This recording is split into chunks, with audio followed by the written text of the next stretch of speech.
Hi, my name's Daniel Massey. I'm 51 years of age and I live in Cornwall, and I've been a police officer for 29 years. My diagnosis is down to my wife. I've always been somebody that would get up to go to the toilet once during the night. She picked up that probably 3 or 4 times a week I was going twice. And after a degree of encouragement, I finally went to see my GP. He carried out an exam, and then a short while afterwards I had a PSA test, which came back quite high, and as a result of that I then had an appointment with our local urologist, and as a result of being examined by him, I was then diagnosed with prostate cancer. Within literally 14 days, almost every test you could think of took place. I had a CT scan, a Bowden scan, and then I had the biopsy, which is the wrong way round, but because they knew that it was prostate cancer, they just needed to work out how bad it was. And then following on from that, I was then referred to a surgeon in Bristol, and I had a radical prostatectomy, and also was put onto hormone manipulation, which was a 2-year series of 3 monthly injections, which finished at the beginning of this year. And then within, I think it was 12 weeks of the operation, I then went for 7 weeks of radiotherapy as well. So that's where I currently am. My cancer nurse, Debbie Victor, at Royal Cornwall Hospital in Truro, suggested that I would be a candidate to come along to their self-support groups. And from there, I was then asked whether I would want to go on to the TrueNTH pathway, which is, from what I understand, one of the numerous self-support or self-management groups across the country. We started off with a meeting. There was around 10, there were 10 of us, and from there it was explained how the pathway worked, that we would be encouraged to self-manage and be less dependent on other services. So it was quite informative, and I've not really looked back. Every 3 months I still have a PSA test, and that's followed up with an email. Every now and then I get a phone call, or I will put a phone call into them, but that's how we've been managing it for the last couple of years.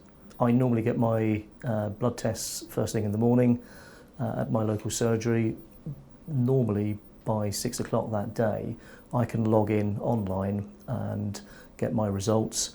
The irony being that Fran, my worker, will then email me the following day to say what my results are, and I can then normally email back to say, I already know, thanks. Challenge, I thought so in the beginning. Through my treatment, there was so much involvement with different specialists and different procedures for the first 6 to 9 months after my diagnosis, that it then became quite scary to suddenly feel that nobody was interested in me or my wife.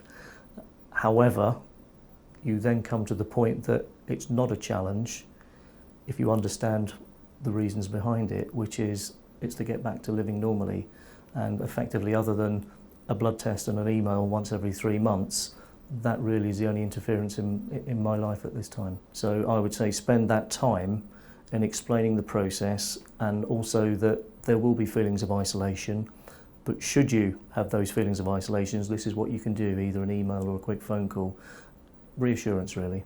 I found the workshop interesting, and from my own personal experience, I then became aware that there are so many men at so many different stages of treatment, at so many different stages of cancer diagnosis as well, that you end up feeling that there's a much bigger picture out there.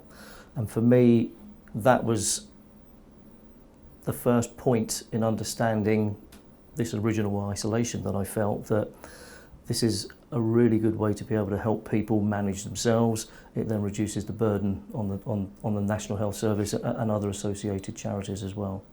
If I was going to give some advice to another man who's considering going on the self-management pathway, it would simply be this. It's a great opportunity for you to get your life back, feel like you're in control, feel like cancer is not dictating how you will or you won't do things.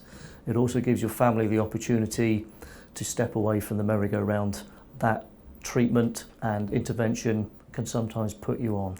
Just don't be afraid to ask. If you don't have an understanding of something, if something isn't clear, or you feel a bit lonely or a bit isolated, then just pick up the phone, or in this modern world, tap out an email.